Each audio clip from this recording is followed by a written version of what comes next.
Hello everyone, आपका स्वागत है हमारे चैनल पे बाय कोडर्स पे। आज हमारी इस जेटपैक कंपोज प्लेलिस्ट के वीडियो में हम बात करने वाले हैं स्कैफोल्ड और फ्लोटिंग एक्शन बटन के बारे में। लास्ट वीडियो में हमने देखा था ऐप बार्स के बारे में। आज हम स्कैफोल्ड का यूज करके हम कैसे उन ऐप बार्स को, मतलब हमारे टॉप ऐप बार और बॉटम ऐप बार को हम पास करेंगे हमारे स्कैफोल्ड में। एंड हम देखेंगे कि स्कैफोल्ड कैसे ऑटोमेटिकली टॉप बार और ऐप बार को अप्रोप्रिएट जगह पे प्लेस करता है। ठीक है। एंड साथ ही साथ हम फ्लोटिंग एक्शन बटन का भी यूज कर सकते हैं। चलिए वीडियो को स्टार्ट करते हैं और चलते हैं मेन एक्टिविटी में, जहाँ पे हम सारा अपना कंपोजेबल फंक्शंस क्रिएट कर रहे हैं। तो ये हमने लास्ट वीडियो में क्रिएट किया था कंपोजेबल बॉटम ऐप। ठीक है। एंड एक और हमारा कंपोजेबल फंक्शन था, ठीक है, कंपोजेबल टॉप ऐप बार। यहाँ पे हम एक दूसरा कंपोजेबल फंक्शन क्रिएट करते हैं। इसको यहाँ पे मैं नाम देता हूँ कंपोजेबल स्कैफोल्ड। ठीक है। अब यहाँ पे हम सिंपली टाइप करते हैं स्कैफोल्ड। ये हमारा एक कंपोजेबल फंक्शन है। ठीक है। एंड जब हम प्रोजेक्ट क्रिएट करते हैं जेटपैक कंपोज वाला, तो अपने को बाय डिफॉल्ट ये जो स्कैफोल्ड कंपोजेबल फंक्शन है ये ऑटोमेटिकली अपने को देखने को मिलता है हमारे कोड में। ठीक है। इस पे हम करते हैं कंट्रोल क्लिक एंड यहाँ पे जा करके हम इसके बारे में थोड़ा सा पढ़ सकते हैं। तो यहाँ पे हम पढ़ सकते हैं। यहाँ पे लिखा गया है scaffold implements the basic material design visual layout structure. This component provides API to put together several material components to construct your screen by ensuring proper layout strategy for them and collecting necessary data so these components will work together correctly. ठीक है। Basically यहाँ पे हम parameters में देख सकते हैं कि यहाँ पे टॉप बार है, बॉटम बार है। ठीक है। या फिर स्नैक बार होता है जो हम बॉटम ऑफ द स्क्रीन एक मैसेज शो करते हैं। फ्लोटिंग एक्शन बटन जो कि मोस्ट ऑफ द टाइम हम लोग बॉटम राइट में शो करते हैं। ठीक है।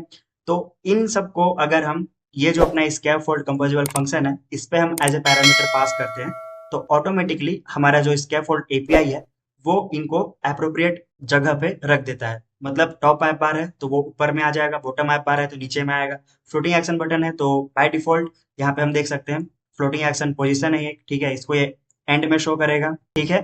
तो जैसा हमने लास्ट वीडियो में देखा था कि हमारे जो दो कंपोजिबल फंक्शंस थे, ठीक है, एक हमारा टॉप वाला ऐप बार और एक बॉटम वाला, उसको हमने जब हमने चाहा कि टॉप वाले को टॉप में शो करें, बॉटम वाले को बॉटम में, तो हमने अलग से कॉलम वाला कंपोजिबल फंक्शन लिया एंड स्पेस बिटवीन जो वर्टिकल अरेंजमेंट होता है वो हमने यूज किया। ठीक है। बट अगर हम स्कैफोल्ड का यूज कर रहे हैं और स्कैफोल्ड के अंदर में जो पैरामीटर है टॉप बार और बॉटम बार, इसमें हम अगर हमारे कंपोजिबल फंक्शंस को पास कर रहे हैं तो ऑटोमेटिकली एडजस्ट कर लेगा। ठीक है। अब इस स्कैफोल्ड कंपोजिबल फंक्शन में यहाँ पे एंड में जो हम यहाँ पे लैम्डा रख रहे हैं, ठीक है, तो यहाँ पे एक पैडिंग वैल्यू है जो अपने को प्रोवाइड करना होता है। तो बेसिकली जो भी कंटेंट हम शो करेंगे, ठीक है, स्कैफोल्ड के बीच में जो कि बाय डिफॉल्ट में देखने को मिलेगा अपने को, तो टॉप, बॉटम, स्टार्ट और एंड में एक डिफॉल्ट पैडिंग वैल्यू ऐड हो जाता है। ठीक है। जो कि ऐड करना होता है। ठीक है। जो कि अपने को पास करना ही पड़ेगा, ये जो अपना पैडिंग वैल्यू है। यहाँ पर भी हम देख सकते हैं इनिशियली ये जो स्कैफोल्ड है जब इसको कॉल किया गया है तो ये जो इनर पैडिंग है, ठीक है, मतलब हमारे कंटेंट का जो पैडिंग है ये अपने को पास करना ही होता है हमारे रूट वाले कंपोजिबल फंक्शन में। ठीक है। सो हम आते हैं नीचे एंड यहाँ पे हम जो प्रीवियस कंपोजिबल फंक्शंस क्रिएट करके रखे हैं उन्हीं को हम सिंपली पास करेंगे। ठीक है। तो यहाँ पे ये है अपना इनर पैडिंग, इसको मैं बोल सकता हूँ इनर पैडिंग, जो कि कंटेंट पे अप्लाई होगा। तो जैसे मैंने बताया कि जब भी हम इसका यूज कर रहे हैं तो ये इनर पैडिंग अपने को एक कंपोजिबल फंक्शन को प्रोवाइड करना ही होगा। ठीक है। तो यहाँ पे हमारा जो एक लेजी कॉलम के वीडियो में हमने एक लिस्ट क्रिएट किया था, ठीक है, तो उस लेजी कॉलम में हम इस इनर पैडिंग को पास करेंगे। अभी हम यहाँ पे कुछ पैरामीटर्स प्रोवाइड करते हैं। तो सबसे पहले यहाँ पे हम प्रोवाइड करते हैं टॉप बार। यहाँ पे हम सिंपली कॉल करेंगे हमारा जो कंपोजेबल टॉप ऐप बार था, ठीक है, ये वाला। ठीक है। एंड इसके बाद यहाँ पे मैं प्रोवाइड करूंगा बॉटम बार एंड यहाँ पे हम कॉल करेंगे कंपोजेबल बॉटम ऐप, ये वाला नेम था। ठीक है। तो ये दोनों कंपोजेबल फंक्शन हमने प्रीवियस वीडियो में देखा था एंड यहाँ पे देख सकते हैं हमने कॉलम का यूज किया था। ठीक है। अगर हमारे टॉप ऐप बार को टॉप में शो करना है और बॉटम ऐप बार को बॉटम में शो करना है, बट अभी हम इसको हटा देते हैं। बस यहाँ पे बस ये जो हमारा बॉटम ऐप बार है बस इसको रखेंगे, इस टॉप को भी हटा देते हैं। ठीक है, जो अपना ऐप बार है। अब इसको हम नीचे में यूज कर रहे हैं तो यहाँ पे स्कैफोल्ड में हमने टॉप बार और बॉटम बार के पैरामीटर्स में हमने जो ये दो कंपोजिबल फंक्शन प्रीवियस वीडियो में डिजाइन किया था, इसको मैंने यहाँ पे पास कर दिया है। ठीक है, तो अब ये जो स्कैफोल्ड है, ये टॉप बार को ऊपर में शो करेगा और ये जो बॉटम बार है इसको ये नीचे में शो करेगा। ठीक है, अब कंटेंट में हम शो करेंगे लेजी कॉलम। तो यहाँ पे था कंपोजिबल लेजी। ठीक है, हम इसको यहाँ पे यूज करते हैं। एंड ये था अपना लेजी कॉलम, यहाँ पे हम एक लिस्ट पास कर रहे थे। ठीक है, हमने एक आइटम वगैरह डिजाइन किया था, तो इसको यहाँ पे मैं कॉल करता हूँ। एंड यहाँ पे हम देख सकते हैं एक बाय डिफॉल्ट मॉडिफायर है। ठीक है, तो इसी मॉडिफायर में हम पैडिंग को पास करेंगे। ठीक है, तो ये अपना इनर पैडिंग, इसको हम पास करते हैं यहाँ से। सो मॉडिफायर हम यहाँ पे पास करेंगे मॉडिफायर डॉट पैडिंग, और यहाँ पे हम वैल्यू क्या देंगे, इनर पैडिंग। ठीक है, सो चलिए अब हम ये जो कंपोजिबल फंक्शन है अपना, तो यहाँ पे पहले इसको मैं प्रीव्यू से एनोटेट कर लेता हूँ। ठीक है, शो बैकग्राउंड, यहाँ पे इसको ट्रू कर देते हैं। एंड यहाँ पे हम इसको रन करके देखते हैं हमारे डिवाइस में। सो यहाँ पे हमारा कंपोजिबल फंक्शन रन हो चुका है। एंड यहाँ पे हम देख सकते हैं हमारा जो टॉप बार था एंड बॉटम बार, ये यहाँ पे ऊपर में एंड नीचे में देखने को मिल रहे हैं। ठीक है, एंड जो भी हमारा कंटेंट था, ठीक है, जो हमने यहाँ पे पास किया था कंटेंट वाले बॉडी में, ठीक है, वो यहाँ पे सेंटर में अपने को देखने को मिल रहा है। ठीक है, एंड यहाँ पे ये जो साइड से पैडिंग वगैरह देखने को मिल रहा है, तो ये इस पैडिंग वैल्यू की वजह से नहीं है। ठीक है, हमने यहाँ पे लेजी कॉलम जब हम डिफाइन कर रहे थे, जब हमने क्रिएट किया था, उस टाइम पे हमने यहाँ पे कंटेंट पैडिंग प्रोवाइड किया था। ठीक है, तो ये उसका पैडिंग है इनिशियली। तो ये जो इनर पैडिंग है, ठीक है, ये यहाँ पे टॉप बॉटम स्टार्ट और एंड चारों तरफ से ही 0 dp का पैडिंग होता है। ठीक है, सो अब अगर मैं यहाँ पे स्क्रॉल करना चाहूँ, तो देख सकते हैं मैं स्क्रॉल कर पा रहा हूँ। ठीक है, सो अब यहाँ पे एक चीज हम देखते हैं जो हमने लास्ट वीडियो में बात किया था। मैं यहाँ पे चलता हूँ हमारे इस टॉप ऐप बार में, और इस टॉप ऐप बार को रिप्लेस करता हूँ लार्ज टॉप ऐप इस बार से। ठीक है, तो यहाँ पे जो अब हमारा टाइटल है वो नीचे आना चाहिए। ओके, तो यहाँ पे ये प्रीव्यू नहीं है। ठीक है, तो एक काम करते हैं, इसको हम रन कर लेते हैं। सो यहाँ पे हम देख सकते हैं, ये हमने लास्ट वीडियो में देखा था लार्ज टॉप ऐप बार। ठीक है, ये जो हमारा टाइटल है, ये बस यहाँ पे नीचे आ जाता है। ठीक है, हमारे फर्स्ट रो और सेकेंड रो इन दोनों के बीच में कुछ पैडिंग आ जाता है। ठीक है, अब यहाँ पे ये जो आइकन है नेविगेशन आइकन, तो इसको मैं अभी बोल देता हूँ कुछ एरो वाला होगा। ठीक है, सो एरो बैक यहाँ पे डेप्रिकेटेड दिखा रहा है। सो यहाँ पे ये इमेज वेक्टर डेप्रिकेटेड है, अपने को ये यूज करने के लिए बोल रहा है। ठीक है, तो इसको यहाँ से मैं पूरा कॉपी करता हूँ एंड यहाँ पे इसको कर देते हैं पेस्ट। ठीक है, अब इसको अपने को एंटर करना होगा। सो अल्ट एंटर एंड इसको इंपोर्ट कर देते हैं हम। ठीक है, सो यहाँ पे जब भी एरो बैक यूज करना है, तो अपने को ऑटो मिरर इसके अंदर जो फील्ड है, इसके अंदर अपने को एरो बैक मिलेगा। ठीक है, तो अब हम नीचे चलते हैं। एंड अब हम क्या चाहते हैं कि जब इसको हम स्क्रॉल डाउन करें, ठीक है, तो ये जो अपना टॉप ऐप बार है, ये यहाँ पे क्लैप्स होना चाहिए। ठीक है, और हमारा टाइटल यहाँ पे देखने को मिलना चाहिए। ठीक है, तो इसके लिए चलते हैं ऑफिशियल डॉक्स में। एंड यहाँ पे जो ये लार्ज टॉप ऐप बार है, इसके एग्जाम्पल में यहाँ पे एक स्क्रॉल बिहेवियर है। ठीक है, इसको यहाँ पे मैं करता हूँ कॉपी। एंड हम क्या करेंगे, जहाँ पे हम स्कैफोल्ड क्रिएट कर रहे हैं, वहाँ पे इसको मैं करता हूँ पेस्ट। ठीक है, एंड यहाँ पे अब ये सबको अपने को एंटर करना होगा, तो इंपोर्ट कर लेते हैं इन सबको। सो यहाँ पे ये इंपोर्ट हो चुका है। अब इसको मैं कॉपी करता हूँ। अब देखो, स्क्रॉल बिहेवियर अपने को पास करना है टॉप ऐप बार में। ठीक है, हमने देखा था लास्ट वीडियो में कि यहाँ पे अपने को एक पैरामीटर मिलता है। ठीक है, इसको मैं नीचे में ऐड कर लेता हूँ। एंड ये होता है अपना स्क्रॉल बिहेवियर। तो यहाँ पे स्क्रॉल बिहेवियर पास करना है, तो इसको हम कॉल कर रहे हैं। तो एक काम करेंगे, हम जो हमारा ये मेन कंपोजिबल फंक्शन है, इस पे हम पास करेंगे। ठीक है, तो मॉडिफायर अभी हम इसमें पास नहीं कर रहे हैं, तो इसको करता हूँ मैं रिमूव, और जहाँ पे इसको हम कॉल कर रहे हैं वहां पे आते हैं। ठीक है, एंड यहाँ पे हम ऐड कर देते हैं इस स्क्रॉल बिहेवियर को। ठीक है, अब इसको मैं अल्ट एंटर करता हूँ, तो ऐड पैरामीटर, तो ये जो पैरामीटर है ये ऐड हो जाएगा। ठीक है, यहाँ पे ये ऐड हो चुका है। अब इस पे हम चलते हैं, और ये जो अपना टॉप ऐप बार है लार्ज वाला, हम इसमें ये जो स्क्रॉल बिहेवियर है, ये हम कर देंगे पास। ठीक है, एंड इसके बाद यहाँ पे एक और मॉडिफायर है जो अपने को स्कैफोल्ड में ऐड करना होगा। तो इसको यहाँ से मैं करता हूँ कॉपी, एंड स्कैफोल्ड के अंदर में इसको कर देते हैं पेस्ट। अब इसको यहाँ पे करना होगा इंपोर्ट। ठीक है, सो अभी हमने क्या किया, हमने ऑफिशियल डॉक्स में गए पहले तो हम, ठीक है, एंड यहाँ पे एक स्क्रॉल बिहेवियर है जो कि अपने को अपने टॉप ऐप बार को क्लैप्स करके दिखाएगा जब भी हम हमारे कंटेंट पे, मतलब हमारे स्कैफोल्ड के कंटेंट पे जब हम स्क्रॉल डाउन करेंगे। ठीक है, अभी हमारा लेजी लिस्ट है, सो इस स्क्रॉल बिहेवियर को हमने पास कर दिया हमारे इस टॉप ऐप बार में। ठीक है, इसके अंदर एक पैरामीटर होता है एंड इसके बाद हमारा जो स्कैफोल्ड है, यहाँ पे एक मॉडिफायर अप्लाइड था, तो इस मॉडिफायर को हमने यहाँ पे पास कर दिया है। ठीक है, सो चलिए अब हम ऐप को रन करके देखते हैं एंड देखते हैं कि कैसे अब अपने को अपना स्क्रॉल बिहेवियर देखने को मिलता है। तो कंपोजेबल फंक्शन रन हो चुका है एंड बाय डिफॉल्ट हम देख सकते हैं, क्योंकि हमने यहाँ पे लार्ज टॉप ऐप बार यूज किया है, तो अपना टाइटल यहाँ पे देखने को मिल रहा है नीचे में। ठीक है, अगर इसको मैं स्क्रॉल करता हूँ तो देख सकते हैं हमारा जो टॉप ऐप बार है वो यहाँ पे कोलैप्स हो रहा है। ठीक है, तो अगर आपको कभी भी ये कोलैप्सिंग टूल बार चाहिए होगा तो आप ऐसे ही उसको यूज कर सकते हैं। सो ये था हमारा टॉप ऐप बार और बॉटम ऐप बार हमारे इस स्कैप फोल्ड के अंदर में। ठीक है, अब इस स्कैप फोल्ड को हम पास करते हैं फ्लोटिंग एक्शन बटन।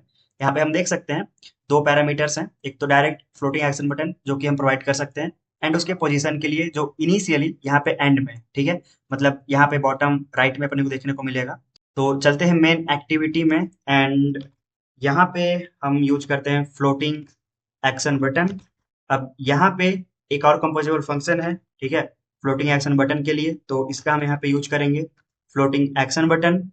एंड यहाँ पे हम देख सकते हैं क्योंकि ये अपना एक बटन है तो यहाँ पे एक ऑन क्लिक होगा जो अपने को, जो हम इसको यूज कर सकते हैं जब इस पे क्लिक होता है।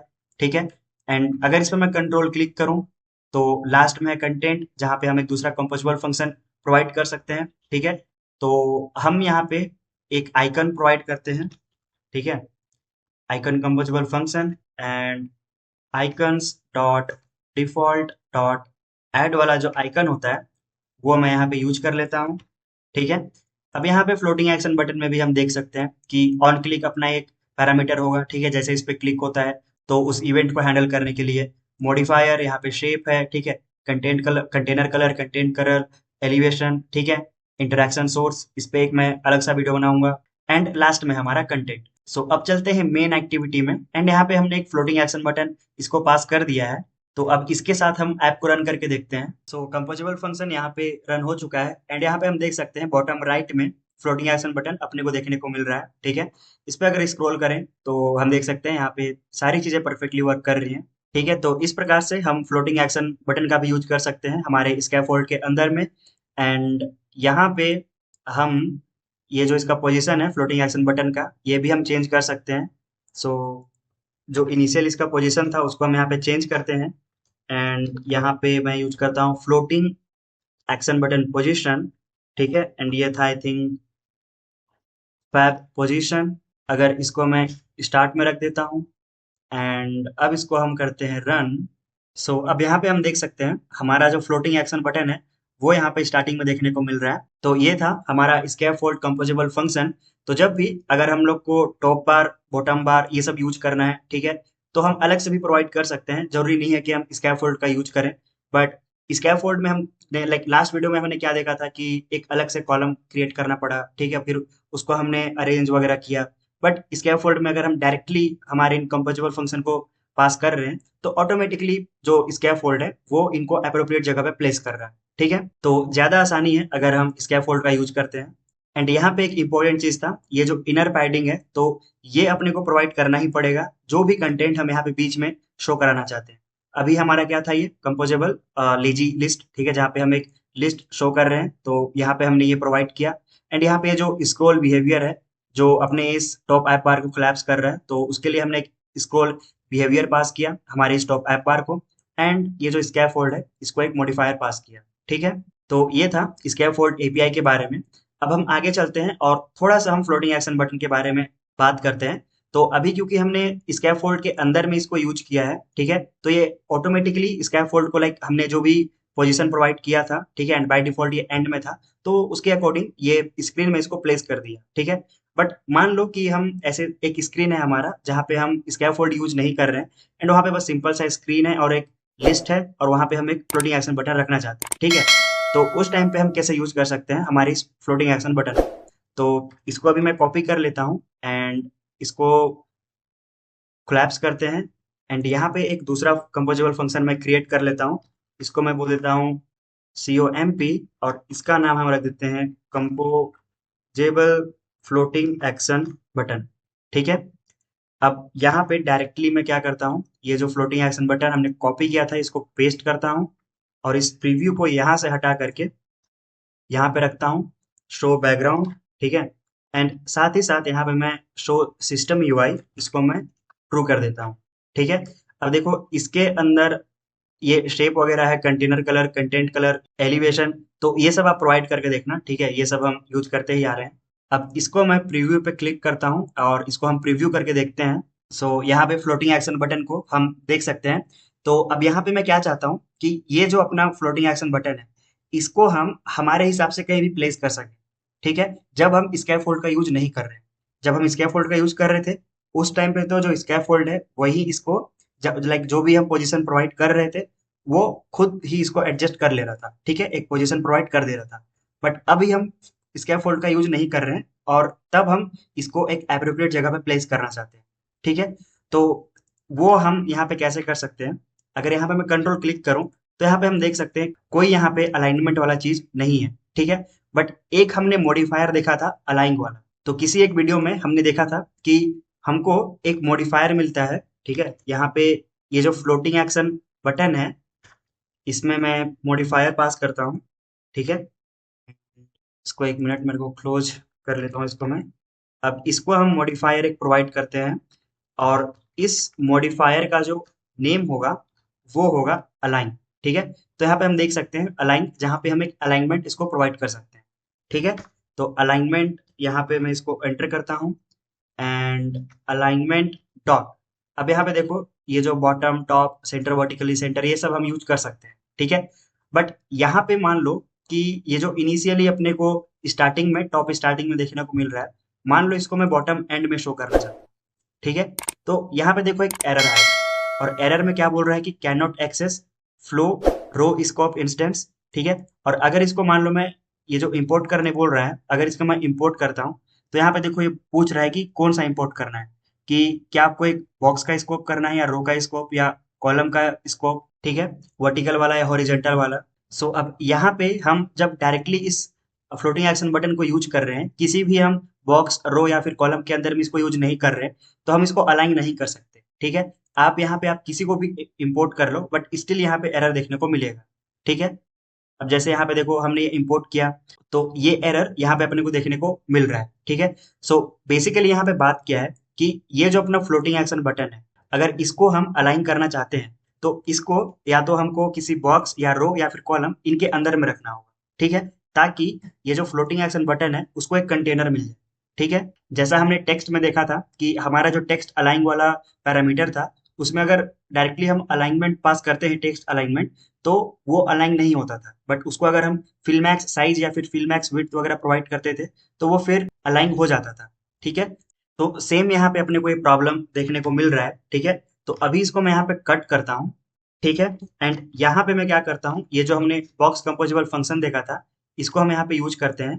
अब यहाँ पे देखो इसको, ये जो फ्लोटिंग एक्शन बटन था इसको मैं करता हूँ पेस्ट। ठीक है, तो अब देखो ये जो यहाँ पे एरर था ये अब देखने को नहीं मिल रहा है। ठीक है, क्योंकि अब इसको एक स्कोप मिल चुका है, इसको अब एक कंटेनर मिल चुका है। ठीक है, तो ये उसके बिहाफ पे अलाइन हो सकता है। बट अभी अगर इसको मैं प्रीव्यू करता हूँ तो यहाँ पे इंपोर्ट में कुछ एरर होगा। ठीक है, इसको यहाँ से रिमूव करते हैं और अब इसको हम यहाँ पे अगर देखते हैं तो यहाँ पे देखो ये रेंडर हो चुका है, बट अलाइनमेंट क्या दिया था हमने, बॉटम एंड, बट ये तो यहीं पे है। वो क्यों? क्योंकि ये जो अपना बॉक्स है, ठीक है, भले हमने ये जो फ्लोटिंग एक्शन बटन को एक कंटेनर, एक स्कोप प्रोवाइड किया, बट ये जो हमारा बॉक्स है इसका बाय डिफॉल्ट स्पेस तो बस इतना ही है ना। तो इसको हम क्या बोलेंगे, सिंपली हम इसको एक क्या करेंगे, मॉडिफायर प्रोवाइड करेंगे। ठीक है, और मॉडिफायर में क्या बोल देंगे, फिल मैक्स साइज। ठीक है, या फिर फिल मैक्स विड्थ या फिर फिल मैक्स हाइट, जैसा भी आपका रिक्वायरमेंट होगा उसके हिसाब से। ठीक है, तो अब देखो यहाँ पे हम देख सकते हैं ये जो हमारा फ्लोटिंग एक्शन बटन है ये यहाँ पे बॉटम एंड में आ चुका है। ठीक है, अब देखो अगर हम इसको भी रन करेंगे तो हमारे स्क्रीन में ये पूरा ऐसे बॉटम में देखने को मिल रहा है। ठीक है, तो इसको हम सिंपली यहाँ पे क्या प्रोवाइड कर सकते हैं, पैडिंग प्रोवाइड कर सकते हैं। ठीक है, तो यहाँ पे इसको मैं पैडिंग प्रोवाइड करता हूँ मान लो 20 dp का। ठीक है, तो अब जैसे ही मैंने यहाँ पे पैडिंग प्रोवाइड किया, तो देख सकते हैं यहाँ पे सारे साइड से ही बॉटम एंड स्टार्ट 20 डीपी का पैडिंग मिल चुका है। सो कंक्लूसिवली मैं आपको ये बताना चाह रहा था कि जब आप फ्लोटिंग एक्शन बटन को अलग से यूज कर रहे हो बिना स्कैप फोल्ड के, तो उस टाइम पे इसको अलाइन करने के लिए हम इस मॉडिफायर का यूज करते हैं, ठीक है।